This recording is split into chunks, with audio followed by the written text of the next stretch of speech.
Hello, my name is of course Rivalry. This is another Final Fantasy VII Remake video, and this time it's about all of our favorite boy, Sephiroth.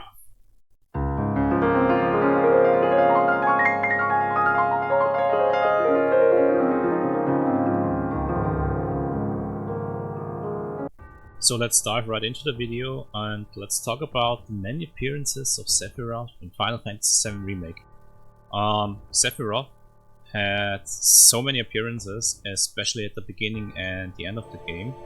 It was almost like, or it almost felt like he had more appearances in the first part of Remake than in the whole original game. Which is probably, on a serious note, not completely true, but it felt like it. I think that it took a bit away from his mystique, unfortunately. But on the other hand, I think they just handled it in a way that it was acceptable. But I think Square Enix needs to be very careful because this was very unusual for people that are familiar with the character and the original game. Because in the original game, Sephiroth in Midgard was a really ominous, mysterious figure. You only heard about him. It was almost like he was a myth or a legend, and you really only saw him in the Shinra HQ. But here in Remake he was almost omnipresent, and yeah, that could result in issues in future installments, because he appears more often later on, that's for sure. But yeah, if we are going to apply the same logic and multiply the appearances he had in Midgard to the next part, he's probably going to appear more than most characters that are going to join the party during the game. So we are walking a fine line here with the many appearances Square Enix plans to give Sephiroth. Of course, this character has become quite the iconic figure and is probably one of the most popular villains in all of entertainment. So I think the thought process was to feature him as much as possible but not to overdo it. But this task, in my opinion, is going to become even harder in the next parts. So let's see where this goes, I guess. But I think he's going to appear more than in the original game, that is almost a guarantee.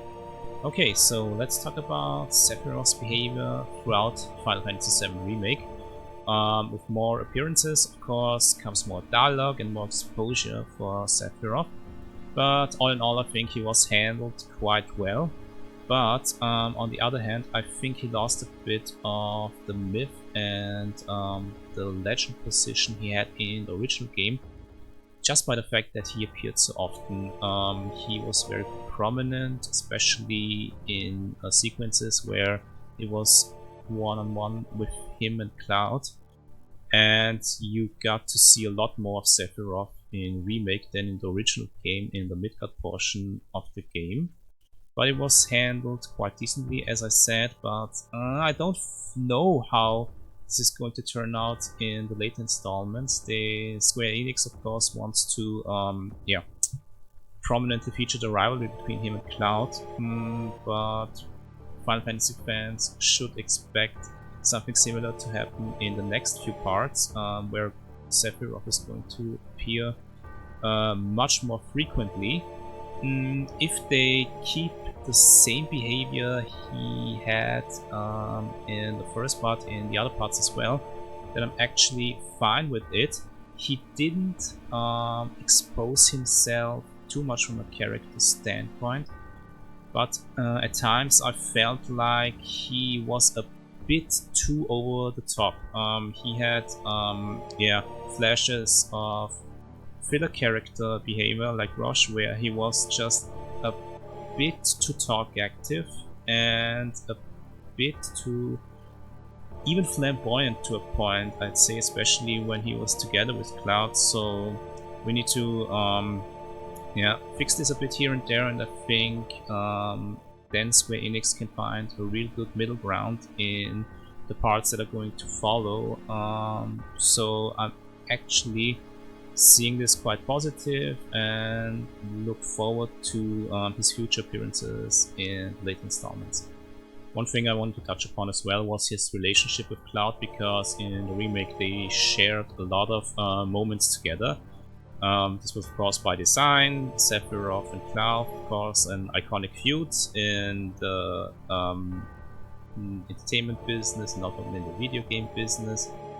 These two are kind of icons, pop culture icons, so of course this is going to be something Square Enix is going to fall back onto. But at times I thought the chemistry between them was a bit too much. It felt off at times because Cloud was really overly emotional when Sephiroth appeared at times. It's understandable to a certain extent, but if it happens too often, it dilutes the character a bit. This is the main issue I had with this. And on another note, I think Sephiroth and Cloud got a bit too touchy in the first part. The nice thing about the original game was that they almost had no real interaction in the mid-cut portion of the original game, but here it was a bit over top for my taste. If they can dial back on this a bit, I think it would help both characters evolve even more and also make the whole feud between them much more personal. If we even have much more of a build-up between them as the game progresses throughout the parts, because they had a lot of interaction in the first part of Remake and I didn't expect that, but overall the interaction between them was fine, but it needs to be worked on, I think. Okay, let's talk about the design of Sephiroth. Overall, I'm very positive about the design of Sephiroth. I think he looks quite cool and menacing. There are just some instances where he looks a bit like Orochimaru from Naruto, and I never saw him that way. He looks a bit too freakish for my taste in some instances of the first part of Remake. I guess Square Enix wanted to make him look a little bit more menacing. Another thing I didn't like, I don't know if anyone noticed it as well, but I feel like he looks a bit too skinny. From the original game I always got the impression that he is a bit more buff than Cloud, but here they look quite similar, and I even had some instances where I thought Cloud looked bigger than him, and I never saw Sephiroth really as the skinny type or so forth. He was always this example of this legend soldier that was super strong and everything. So it was a bit weird that they made him look, at least in my opinion, a bit skinny, but that could be explained later on, hopefully. That would be a great touch actually if they explained something like this. Because of the Genova influence, this could all be tied together in a very nice way. And maybe it's something Square Enix even did on purpose to make him look and appear more freakish. We have to see, but overall I'm okay with the design in Final Fantasy VII Remake so far. Let's talk about the topic I thought about a few days ago, and that has been on my mind ever since then: how new players see or react to Sephiroth. I think overall the reception to him is probably positive. They kept Sephiroth mysterious enough that he's probably intriguing for new players. He's of course this cool figure, he has a cool design, everything, so that is quite nice, but he's kept ominous in a way that players would ask themselves what his actual deal is. For new players it's probably, or it would probably be weird if he had the same portrayal as in the original game, because you almost saw nothing at him in the mid-card section of the original game. So him appearing that often probably helped build a connection to new players.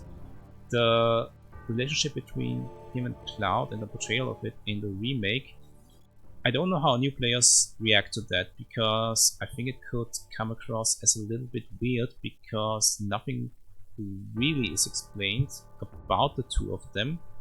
It is quite obvious that they had a feud, that they had previous encounters, but the actual reveal on how they are tied together is going to happen at the beginning of part 2.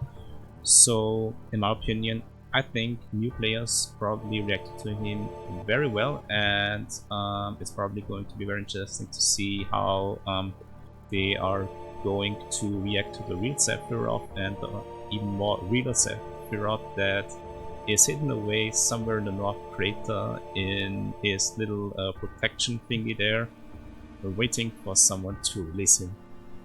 Let's talk about the future portrayal of Sephiroth. I'm mainly worried about the fact that he is going to be overexposed in the later parts, because you don't have the thing that you had with the original game, where he wasn't an established character and this iconic villain. Right now, Square Enix is probably faced with the problem of keeping him mysterious, but also exposing him to an extent that new players are satisfied with him, but old players also have this desire to see him a lot more, maybe, and more sides of him and so forth. So this could be a real pickle. I'm especially worried about the Calm flashback, and if there is going to be any interference of the Arbiters of Fate and how he is going to be portrayed, because in my opinion he has to there has to be a very clear distinction between the Sephiroth we're seeing in the present time and the one that's going to be in flashback. So his portrayal is going to be very interesting also moving forward, him killing the Midgar Solom with his toothpick, and also future encounters.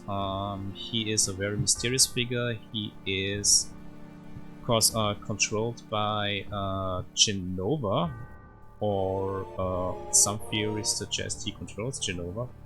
Who knows what's right or wrong. So he's acting a bit weird, out of this world, almost like he's controlled by an alien. So he has to look a bit freakish, but is going to be exposed much more, of course. I'm also thinking about the incident in the ancient temple, where he's going on this tirade in typical final villain anime style, which was very over the top, but that was probably the intention. That is going to be expanded by a whole lot, I think. It is going to be interesting to see. I just hope they don't go overboard, but I think they will go overboard. that is just my assumption, my opinion, but we have to see about that. The last thing I want to touch on is the character reactions to Sephiroth, except Cloud.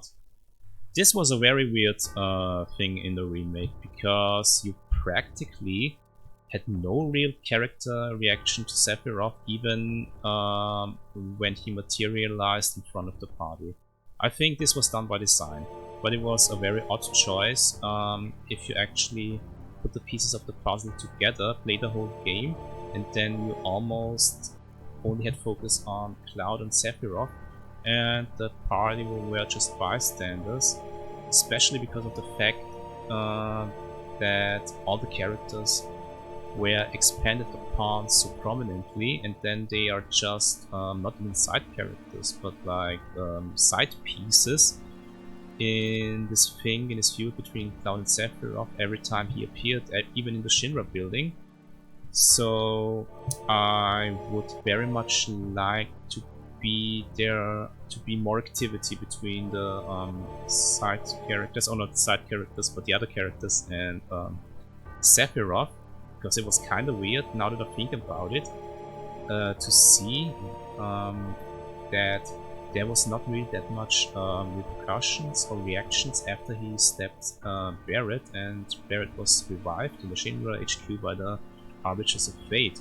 This is really something that needs to be worked on, otherwise it really comes across like, I don't know how I should explain it, like a filler scene when other characters don't really react to him, but in 99% of the other parts of the game they are lively, they react to everything, but then when the final big baddie materializes before them, they're just standing by the side or quiet and don't really do anything.